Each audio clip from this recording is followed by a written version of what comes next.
Thank you. I did file an amendment to this housing levy bill that the Speaker has since denied its admissibility, and that is one of the reasons why we've decided to walk out. Number two, as we say, housing is not an issue of concern to Kenyans. Kenyans have serious things ranging from unemployment, high cost of living, to high cost of education that should be discussed on the floor of the Parliament.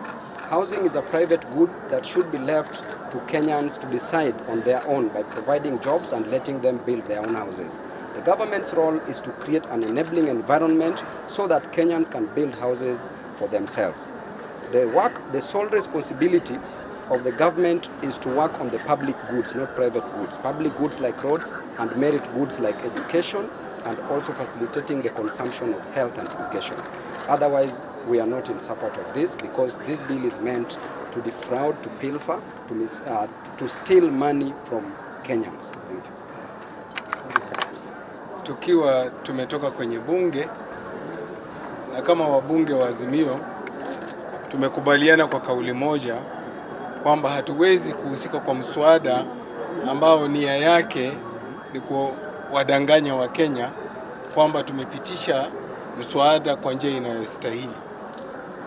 Jambo muhimu hapa ni kwamba marekebisho tuliyotaka katika mswada huo yamekataliwa, na wale wenzetu wa Kenya Kwanza wamepewa ilani kwamba wakiwa kwenye bunge wasikubali lolote, marekebisho yoyote. Na tumeona kwamba mswada huu una shida nyingi. Mswada wenyewe jinsi ulivyomilikiwa umemilikiwa bila kuzingatia kanuni za sheria za nchi hii. Tukijua kwamba mambo ya ujenzi wa nyumba ni kazi ya serikali za kaunti, lakini hata kwenye mswada imeandikishwa kwamba haihusishi kaunti. Sasa tukajiuliza, ikiwa tunakeuka katiba sisi wenyewe na sisi tumekula kiapo hapa kwenye bunge kwamba tutailinda na kuzingira katiba, tunaelekea wapi?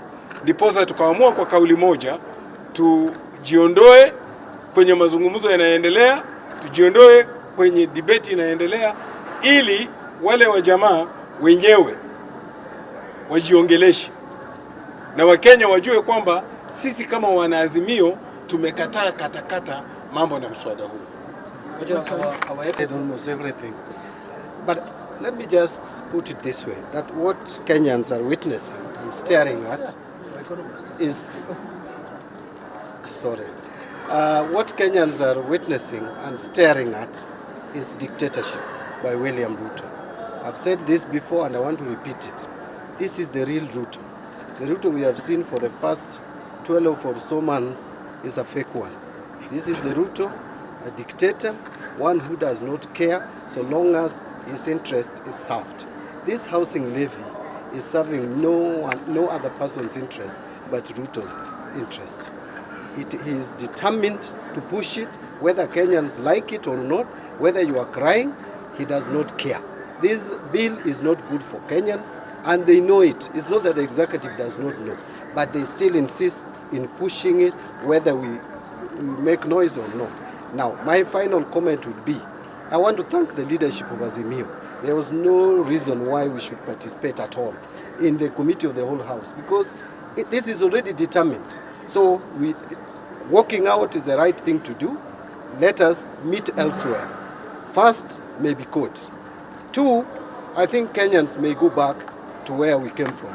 Because if we have to be pushed this way, tomorrow you don't know what will happen. Let me just mention something that is very interesting, and Honorable Chidamolo mentioned it. That now any Kenyan, whether you are a farmer or you sell clothes, mutumba, or whatever you do, the government has the right to calculate 1.5% of your gross earnings, not net. Gross earnings, and deduct that as housing levy. What we are doing is simply setting Kenyans against the KRA. They will come to your doorsteps and start demanding for housing levy from you for I don't know what source of income. Thank you. I have a question. Maybe I'll just say something. Let Dr. Makali speak.